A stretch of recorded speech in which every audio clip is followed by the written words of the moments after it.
Hey, everybody, this is Pierre Quinn, and you're listening to the Leading While Green podcast, where my mission is to help you live, learn, and lead with confidence. On this episode of the podcast, my guest is RK3, Robert Kennedy III. Robert is an author, he's a speaker, he's a coach, he's a consultant, he's a trainer, and Robert really believes that your story, that's right, your story deserves a stage. It deserves a platform. It deserves to be heard. We had a great conversation. So listen up.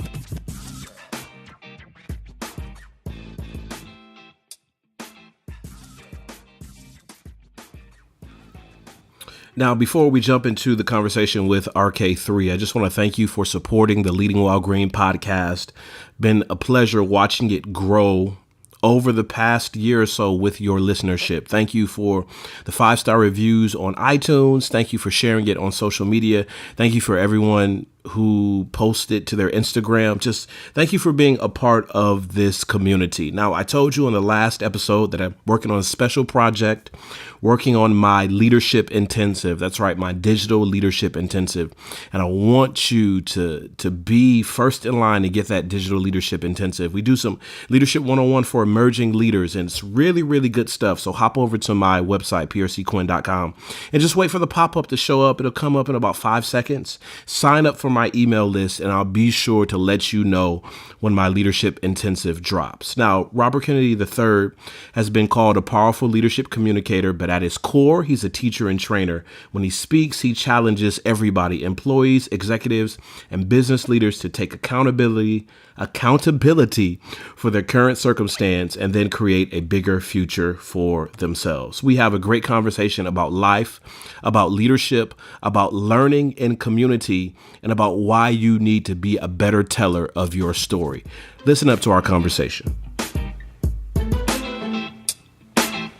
As our guest on this episode of the podcast is RK3, Robert Kennedy III. Thanks for joining us, sir. Hey, glad to be here, brother.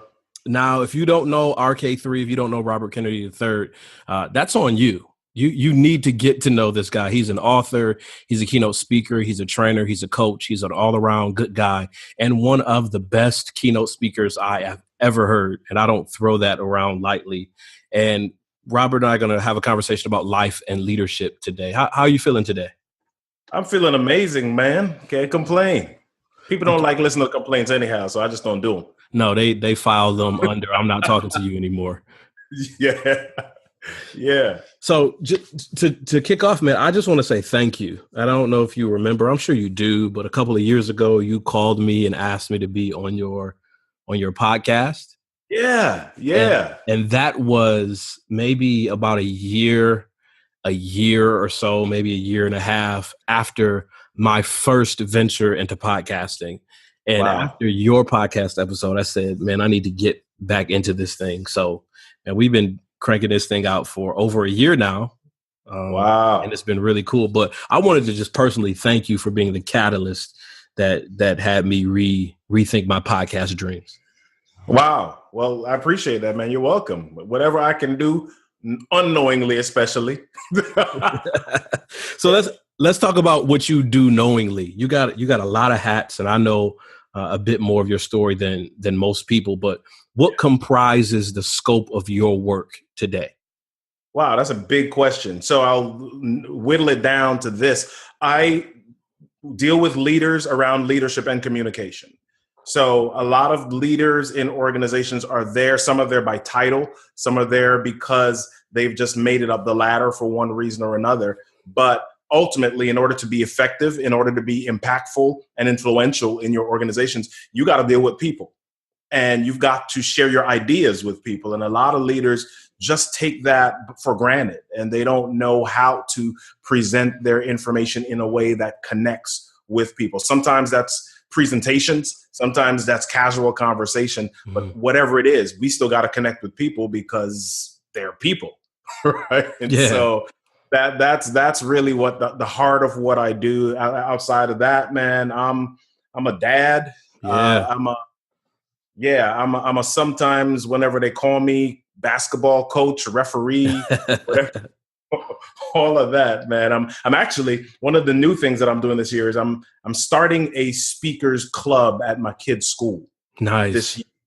So that's kind of a new thing that I'm doing. That's actually going to start up next week. So they're waiting for me to send out emails and all of that. But they're excited about it, man.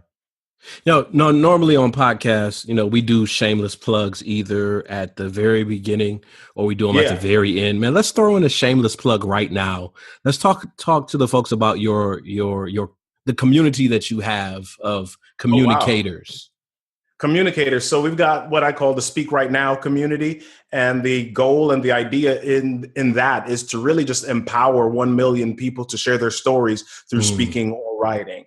And so there are a lot of people there. We've all got a story, man. We've all got things that happen in our lives daily, and some of us enjoy it, and some of us look at it and complain about it, and we say, "Why me?" and we do all of that. But the truth is, man, everything that happens to you, all of that is for a reason. All of that's your story. And I say your story deserves a stage, because you got to help somebody else figure out how to navigate their journey. And one of the ways to do that is by sharing with them yours and how you made it through. So let's back up a little bit. That Yeah. allows us to transition into this. So how did you know that this area of speaking, of coaching, of training, of helping people develop their stories, how did you know that this was the space that you're called to be in and called to operate in? Man, I didn't know. It's all a journey. It's just being not afraid to try some things, man. Hmm. So I'll let your listeners in on a little bit of my journey. So I was a teacher. I mean, I started out of college as in the mental health field, and I moved from there into teaching. So I was a teacher, science teacher, for 10 years. And moving out of science, I was dabbling around in radio and a few different things. And, I say that God has always had the communication space right smack dab in the middle of whatever I did. I just didn't Yeah. always recognize it. Yeah. Right. And so, messing with that, I started a business where I was interviewing gospel artists about their journeys and their projects. And so the interviewing, I started an online radio station, doing all of that. So that was my business. And I was doing all of that while I was teaching. And then when I moved out of teaching, I moved into developing online courses. Mm-hmm. And so I thought that I was teaching people software. Hmm. But ultimately, what I was teaching them and what they were asking me was, how do I make this idea clear? How do I allow people to listen to this in a language, in a way that they understand, and then they can move based on that? Because we don't like just chucking stuff on a screen and having them click through it. We Yeah. want to be able to communicate with them. And so all of that, man, just kind of led to the interest in connecting and communicating and speaking even more. And so I joined Toastmasters in 2014. And, sometimes you have this thing where random people ask you questions out of the blue that people that you have either never met in person or never met. And so I kept getting this Yeah. question, are you speaking? Are you speaking? I'm like, no, what are you talking about? So it kept coming. So I just decided to put some of the education and the knowledge and the study behind it. And as I did that, the love of it blossomed. And I just wanted to start sharing that with people. And for me, every time I do something new, I don't just try to do it myself. I try to take people on the journey with me, either through a challenge or Yeah. something, or forming a community around it or something like that. So all of that, as I'm building, as I'm growing, I form things, and it just becomes a part of my journey. And I love it even more, man. So right now I'm convinced that's where I'm supposed to be. Yeah, you're listening to the Leading While Green podcast, and my guest is Robert Kennedy III. I mean, this guy, okay, so I've been following RK3 before we formally met, and we operated in the same circles. And once we had that first conversation and really connected, I mean, can speak to us a little bit about the power of collaboration and the need Oh, man. for leaders and influencers, as you said, to bring people along, to share the journey. I know we've worked on things together, but how beneficial is it to create this community and partnerships? Man, it's essential. It's critical. You've got to do it. I mean, there's the song or the verse that says, "No man is an island. No man Mm-hmm. stands alone." And so I was, especially when you grow up in the United States or you grew up in Western civilization, you're taught this idea of independence. Yeah. Right. And we hear that word and we think that means, listen, I got to do it on my own. I've got to accomplish this thing on my own. And we do that and we waste so much time because there's this big old tank or car outside and we're trying to push it ourselves, when we've got to recognize the goal isn't to push it. The goal is to get to the finish line or to get to a certain place. So if you want to get there, you got to use community. You got to use other people. I mean, the African proverb says, if you want to go fast, go alone. If you want to go far, go with others. Yeah. Right. Yeah. So you've got to collaborate, man. It's essential. Now, I taught college courses for close to a decade. Most of the time, for most of those years, I was teaching freshman speech, freshman communication, and I noticed in the collegiate setting how many people shy away from that course, that introductory speech course, or they take it lightly, and then by the time they become working professionals, they're like, "Oh snap! Like I should have paid more attention." Talk to us about the impact. What's the impact of being able to communicate clearly and with confidence on a person's professional career? Listen, so if you believe in listening to people who have cachet or have status, listen to the third or fourth richest man in the world, Warren Buffett, right? And Warren Buffett said that he was actually doing a speech, I believe it was at Columbia University in 2009. And he said that if you know how to communicate and speak in public effectively, that immediately makes you 50% more valuable to any organization, right? As a matter of fact, he himself told the story of how he was frightened of public speaking. And he took a Dale Carnegie course on public speaking way back in the day, right? And so he actually signed up for it first and he chickened out and he didn't take it. Right. And so he was just kind of messing around. But then when he finally got up the nerve or the courage to do it, he found that it catapulted him in the world that he was in, because now he was able to move into any room, you know, and Warren Buffett's not this big, showy, flashy, charismatic dude. Yeah. Yeah. Right. But he's somebody now who is able to understand the value of his ideas and then share those with others in a way that allows them to see the value as well. You know, and so if you are, and all of us have experienced this, right? You go into a public setting or a corporate setting and you see some person in a position and you're like, man, they're not smarter than me. Man, they don't know any more than I do. Man, they don't work any harder than me. As a matter of fact, they probably work less than I do. I'm a hard worker. The difference is that they have the skill. They have acquired the skill, either intentionally or unintentionally, of communicating effectively with others and connecting with people so that people can know who they are. They can create visibility and they can, you know, speakers move the world, man. Yeah. Yeah. Yeah. I can Winston Churchill, you know, Barack Obama, you can name anybody that has moved the world. They were a speaker. Martin Luther King. Yeah. Name them. They all have developed the skill of speaking. Oh, okay. So what about this notion of it's just kind of a natural born thing? You know, I was never good at it. I was never good up front. I'm too old to learn. It can never work for me. I should just give up hope. Then you should just give up hope. if you're thinking like that, then go ahead and do that. But I like to share with people, listen, I forgot who said it to me, but they said, if you're not growing, you're dying. Yeah. Right. Yeah. And so whatever it is, you've got to focus on what's the result that I want. You know, what's the thing that I hope to accomplish? And I'll bring it to the realm of entrepreneurship, and I'll speak about people who think they're too old. So I was listening to a speech by Gary Vaynerchuk. Yeah, Gary V.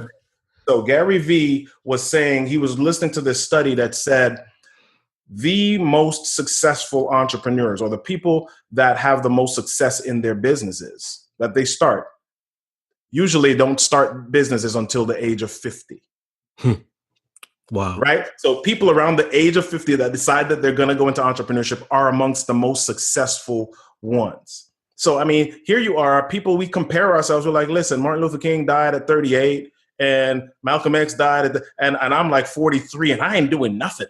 Right. And so we talk ourselves down when the truth is, man, your best is ahead of you. Right. And it's not too late to decide that you're going to learn a new skill. And then even if it's only for the fact that, listen, if you learn how to do this, you can be a mentor to somebody else who's 20. All right. And that's legacy. That's impact beyond your years, man. So we've got to continue to figure out, not have the quit mindset and think, okay, my time is almost up, but how can I continue to maximize? What can I do today that's going to help me continue to grow? Make a plug for learning communities. I know you're a part of, or were a part of, you did the Toastmasters thing, some professional organizations that you created content for. I know it's like almost 2 years later, but I finally signed up as a member of NSA, and that was partially because of your suggestion. But make a plug or a pitch for these learning communities, either online or in person, and why they're valuable for our professional growth. Man, I like reaching out to different authors or people that have poignant things that just sit on me. And one of those was a guy named Jim Rohn. And Jim Rohn had a statement that said, you're the average of the 5 people closest to you. Yeah. Right. So I've got to look at who I'm hanging out with. Who are the people? I mean, I like to joke and say my family, I got my wife and 3 kids. That's 4. So I got to be careful with my number 5. Right. I got to pick who's wise. Yeah. So, and if we each look at it objectively and we look at all the people that hang around with, and then let's look at the amount of money you make. What's your salary? And if you look really careful, you'll notice that the majority of your friends that you hang out with regularly, honestly, make around the same amount that you do within, give or take a few thousand or whatever. Yeah. You got similar houses, you got similar cars, you're at similar places in life. Let's look at the flip side. People who are wealthy, who do they hang out with? So if you want to get to a certain place, where do you need to hang? So I believe in joining Toastmasters as a place to start my journey of speaking. And that was a learning community that got me around people who were intentional about becoming better speakers. And because of that, I was in a place where, okay, I could have certain conversations. And then after that, I joined National Speakers Association, right? So National Speakers Association, I joined because I go to the National Speakers Association convention, Influence, in the summer. And man, I'm sitting at the same table with Willie Jolly and Les Brown and Joel Block and people that are making, 1.5 million for just speaking. Yeah. For talking, man. So if I want to craft a career, I'm not going to hang in the pen with the chickens. I'm out in the prairies with the lions, and lions ain't in prairies, but you know what I'm saying. We were going with you. Right. So I'm going to be in a community that expands my learning. I'm going to be in a community that pushes me to grow, because if I don't push myself to grow, then I'm not going to be comfortable. I'm not going to fit in to that community. So I've got to rise up and get to that place. So you come from a family, strong family, gifted, talented individuals, speakers, musicians, all of that. So that influence is definitely seen in your life. But what if I come from a rough space, man? I'm trying to be a working professional. I'm a FIDIAC. I'm a first time at any college or university. Just troubled past growing up. Nobody else is on this wavelength. But now you're saying I got to get around different people. Are you saying I got to change the people I've hung around, like family, friends? I mean, what about loyalty? What about these bonds that I've created? You just give all of that up? In a word, yeah. No, so you don't give it all up. You don't give it all up, but you do have to make changes. You've got to decide what you're. So I say it this way: you've got to now decide. Once you decide you're going to grow, you've got to decide who are your 3-minute friends and who are your 3-hour friends. That's good. That's right. Good. So there's some people that I hung with in the day that from my hood that I I'm loyal to. but I can't sit on the porch with them anymore and just chill for hours because I've now got a goal. I've now got something that I want to pursue. And who's going to help me get there?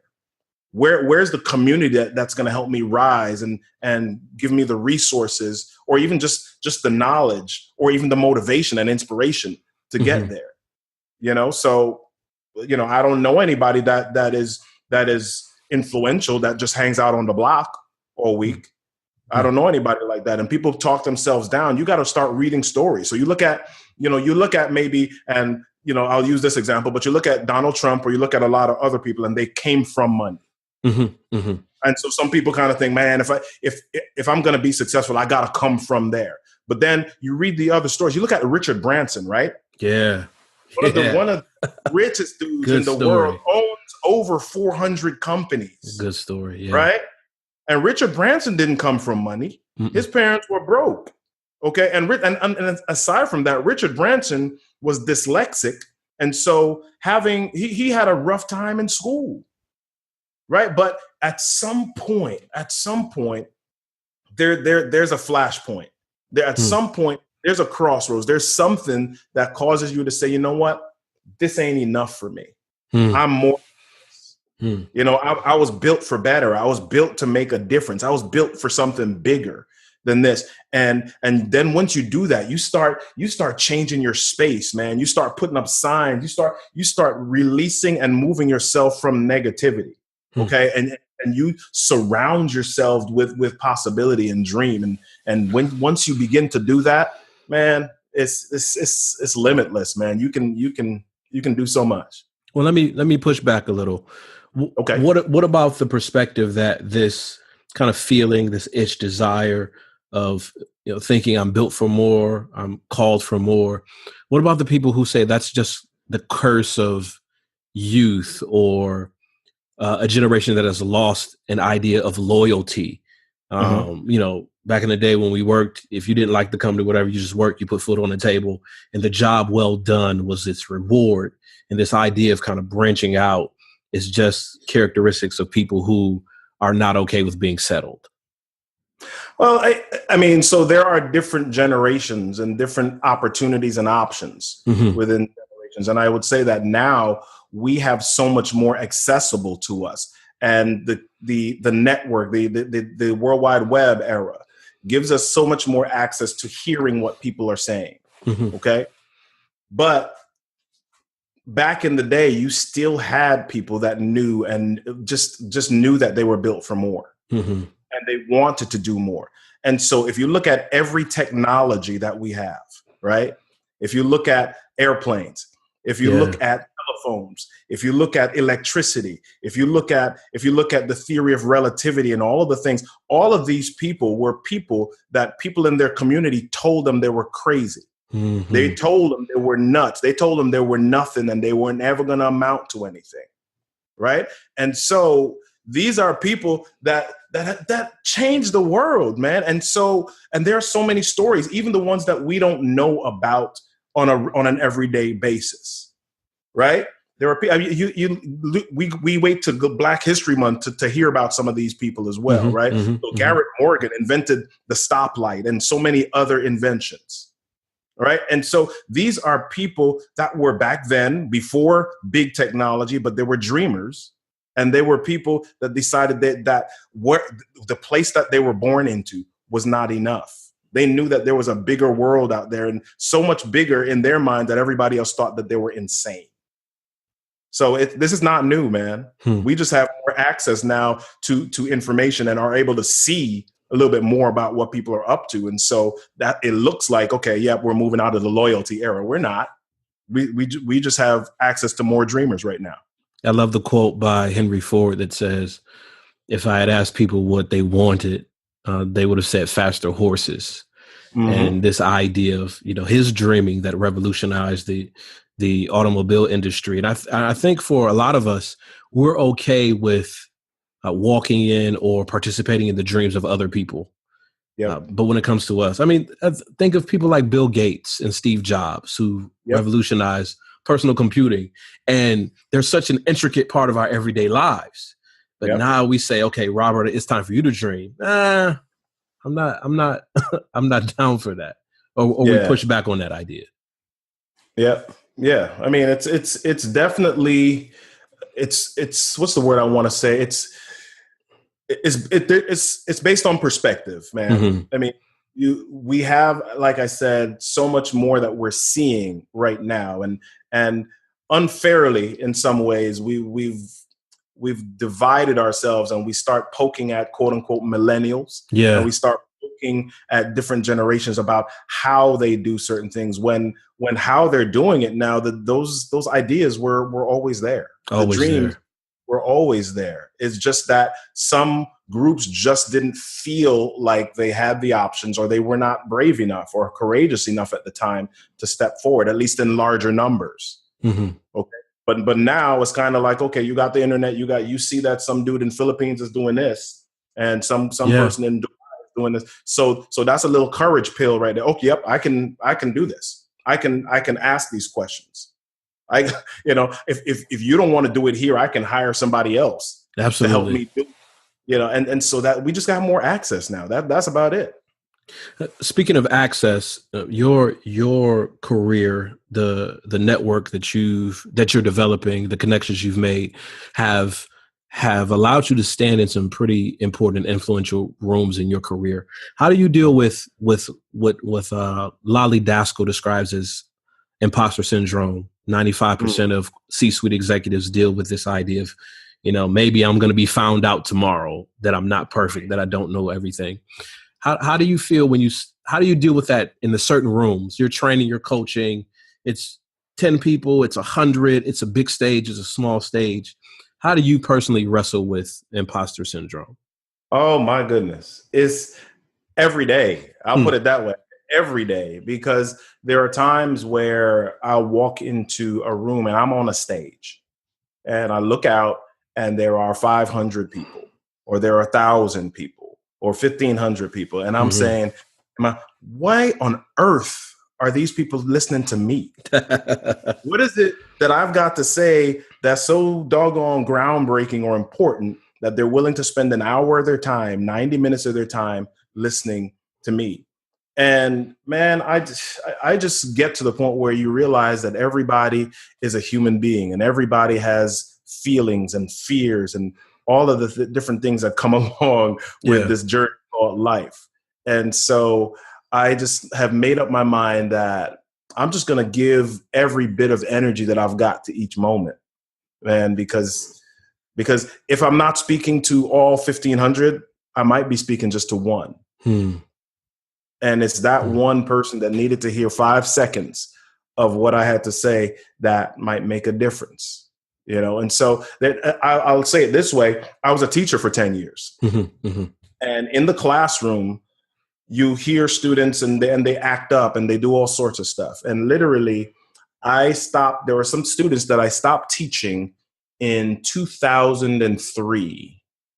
And it was just earlier this year, 2 of them hopped on Facebook and they said, Mr. Kennedy, you were like our best teacher. And you said this, and it made me do this. I remember when you gave me my first CD and you did this, and you said, and you were outside of the flagpole and you prayed with us and you did this. And I'm like, what? I don't remember that. Did I do that?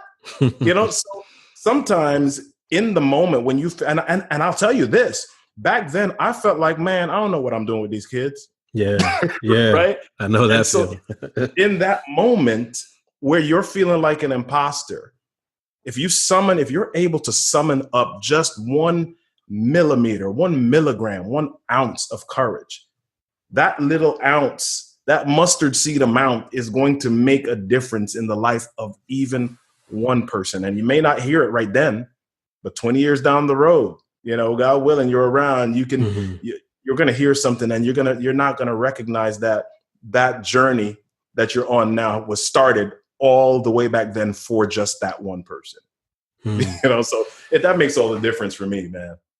Yeah, I might be asking you to repackage what you just said, Maybe, but I want to end on this. There's a person listening to our conversation today, and they're thinking about their story. They're thinking about their training and expertise, and they're on the verge. They're saying, okay, I kind of want to start a blog, but I don't know if people will read it. I want to start a YouTube channel. I don't know if people will watch.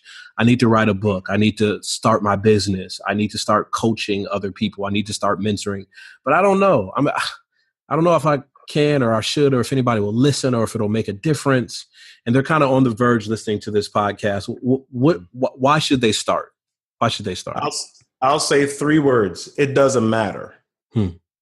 Right. And I'll say it this way, because in 2012, I hired a business coach, and I was expecting him to help me change my business and grow financially. And ultimately what he did was he changed me as a person. And we started talking about what some of the things that I should do and how do I empower others. And at the beginning of this podcast, I shared with you that I take people on the journey with me. Mm-hmm. So one of the things that I started to do was I just started to post motivational statements. I just started to post things online. I wasn't trying to be popular. I wasn't trying to get people's attention. I was speaking to me. I was writing. I needed motivation. I needed inspiration. Yeah. I needed to grow. And so I started, remember I said, you got to put stuff in your space, right? So I started to put stuff in my space. That space, one of those spaces just happened to be public, right? And so as I'm doing that, other people are kind of linking and they're joining on and they're getting that. And they're looking at me saying, oh, this dude is positive. He's optimistic. He's inspirational. And I'm kind of like, what are you talking about? I'm just trying to pump myself up every day. Okay. And so literally, I mean, I went to New York for a reunion a couple of weeks ago, actually in July. And there was a person that was there. Then they came up to me after, and I emceed this event. And they came to me after and they said, hey, man, every day I open up my Facebook, I go to look what you have to say. I said, why? He said, well, listen, man, my life is hard and I just go through some stuff. And to know that there's one person out there who just has a positive outlook on things, it just makes such a difference for me. And I'm kind of like, man, that wasn't why I intended to do it. But look at the byproduct, right? So if it's just that you decide that you're going to write this book because you want to talk to yourself, if you decide that you just want to start this business because you're just trying to see what comes of it, make the step, leap. Steve Harvey says, jump. Martin Luther King says, faith is taking the step even when you can't see the whole staircase, right? This is not about everybody else. In a lot of cases, it's really about you and your personal growth, and the outgrowth of that is a blessing for others. Incredible conversation with Robert Kennedy III. And I want you to check him out. I want you to follow up with him. On Facebook, he has the Speak Right Now community, and we'll put that link in the show notes so that you can get involved in that community to grow as a writer, to grow as a storyteller. Check him out on social, on Facebook, on Twitter, on LinkedIn, Robert Kennedy III. That's in the show notes as well. I'm telling you, that was a great conversation, and there's more to come. And I hope you take what you heard today and you put it into practice. I want to thank you because I know with the hundreds of you who listen to this every month, I know you're just itching to hop over to iTunes and leave a review or leave some comments on social or share this, send an email, a text message. Let people know about the Leading While Green movement. And until next time, take care. God bless.